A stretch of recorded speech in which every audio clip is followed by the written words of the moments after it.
Tēnā tātou katoa, good evening. Ram-raiding kids need to be reprogrammed, according to Christopher Luxon. The national leader announced today the party would reintroduce military boot camps for misbehaving youths. He also wants them to wear electronic ankle bracelets, a policy he opposed just weeks ago. Political editor Jenna Lynch has the story. Sports Safari in Hamilton has been ram-raided 3 times over the past 18 months. Reverse, pretty much just reverse straight into it. They are sick of it. They don't want mediation. Well, they wanted you to go down and talk, to meet with the offender and have a kumbaya session. They want consequences. You know, it is a joke. Yeah. It is. Enter Christopher Tough on Crime Luxon, rolling out a new, old national policy. We're going to create youth offender military academies. Ram raiders, you're off to boot camp.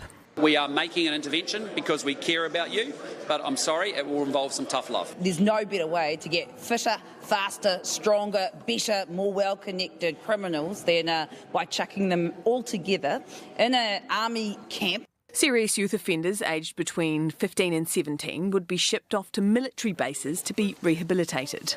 You know, these are kids who need to be reprogrammed. That is absolutely disgusting. The National Party need to be reprogrammed. Forget 3 strikes, it's 2 strikes and bring in the army. Is serious repeat offenders who may have committed 2 ram raids. A 2018 report on preventing youth offending, prepared by then Chief Science Advisor Sir Peter Gluckman, concluded boot camps do not work and scared straight programs have been shown to increase crime. Punitive responses are ineffective for Māori.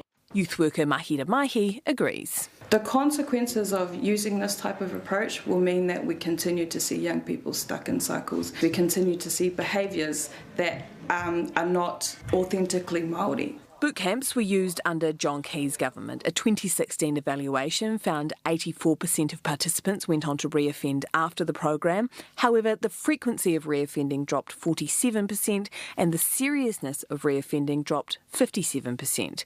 While it's only for 15 to 17-year-olds for now. We'll give it a go at 15, and if we think it's working really well, we're very happy to bring it down year by year to actually capture more. And they've got other plans for the young ones in the meantime, ankle bracelets for over 10s. Chris, just call me. We've got lots more policies for you. An ACT policy Luxon opposed just a couple of months back. Would you support 11 to 14-year-olds wearing ankle bracelets? I haven't seen the detail of it, but we wouldn't support that. National's Erica Stanford too.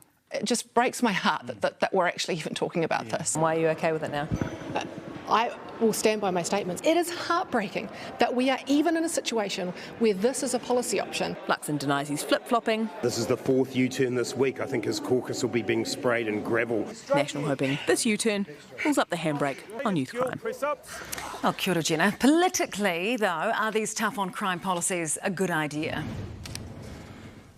Ignoring all of the evidence that says they don't work, this is a populist and possibly popular policy. The idea of sending naughty kids off to the army is something that will resonate with some voters. But for a leader that promised a new National Party, a new era, this is him reverting to tough on crime. It's a tale as old as time. That U-turn on ankle bracelets, these 180 changes in policy are becoming too commonplace for Christopher Luxon, and he needs to be careful because it could have an impact on voters' trust in him. As for whether our already stretched Defence Force can actually pull off these boot camps, NZDF told us it hadn't offered any policy advice to National on the military academies, nor would it be offering any comment on their feasibility.